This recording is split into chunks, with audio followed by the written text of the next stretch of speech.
Right, join us now, all the way from Swindon, Paul Rogers, very decent amateur boxer. Paul, with the reunion, tell them what you think about it. Do you know what? What I love about this is we've all committed to boxing over the years and we've all put the effort in, and I think it's nice when we get to the age we are now to still get the pat on the back from guys that have been there and done it and say to each other, well done. Because I think as you get older, you miss that. You miss that opportunity to be grateful for what you've done. And I think it's nice for us as boxers to say, do you know what, sacrifices we made, and you know, in the boxing world it's a lonely sport, you know, it's all about sometimes the sacrifices we make, and to actually achieve what we achieved was due to those sacrifices. And I don't think many people get that, you know, as individuals. We're at a certain age now where people forget what you've done in your previous time, and I just think it's a nice thing to do.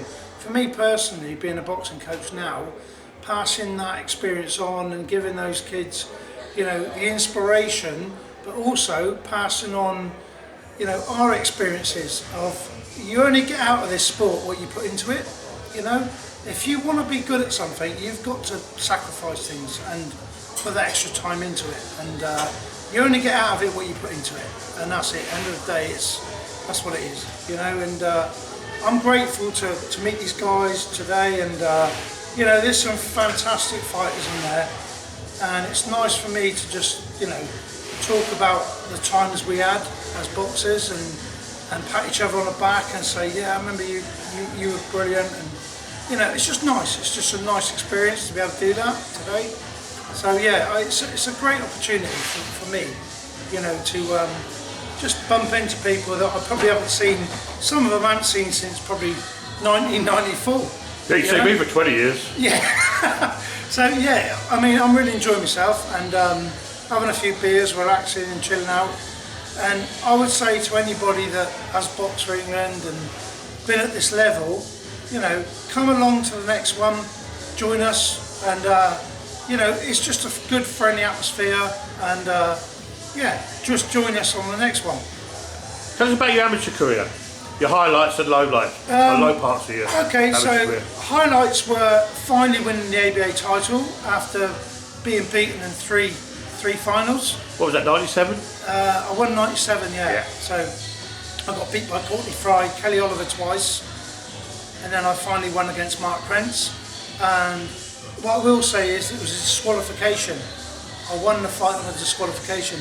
And after having two fantastic fights with Kelly Oliver, to win the title on a disqualification, I must have looked very unappreciative because I wasn't very happy with the outcome of the fight. But at the end of the day, I think, you know, I deserved to win it at the end of the day, the hard work I put in. You know, I had 101 fights, amateur fights, and I boxed against America, beat Byron Mitchell, who went on to be a good pro. And I think when I look back at it, it was kind of like, what you put in, you get out. And that's all I can say is basically, we're all in the same boat.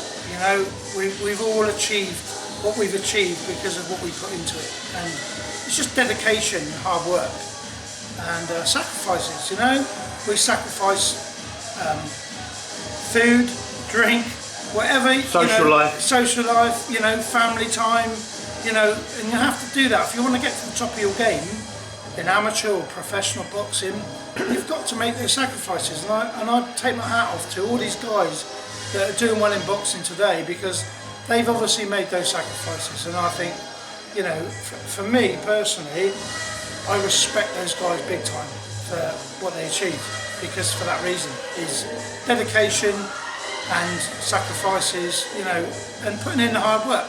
So yeah, and people like yourself, Eric, for doing what you do. You've done this for a long time, and I appreciate that, because to look back on the videos that we've got, you know, to see what we've done, we can show our grandchildren, you know, it's just, that is what's nice about these occasions, is talking about the past and what we've achieved. So yeah, it's nice, it's good, great opportunity to do that tonight. So yeah, I love it.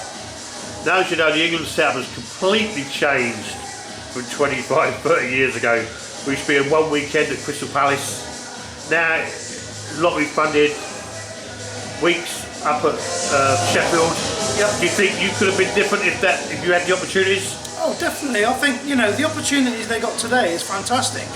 You know, and it's proven in what they're achieving. You know, the boxers today from England are, you know, they're achieving great things, and you know, it's a fantastic setup they've got in Sheffield. They've got some fantastic coaches and backup, and like you say, the financial side of it is different. You know, back in the day, sometimes I'd have to travel to Scotland and pay for it, and then Put an invoice in, yeah. Yeah, put my invoice in and get paid back. You know, but you know, didn't look into losing a couple of days off work for me myself. I was a self-employed builder. You know, cost me money to box for England. So this is a you know, a move in the right direction to get youths and senior boxers, you know, covered for that. And yeah, it's great. It's brilliant. It's absolutely brilliant. All right. Cheers, Paul. Thank you very much. Cheers, Eric. Thanks again. Cheers, mate.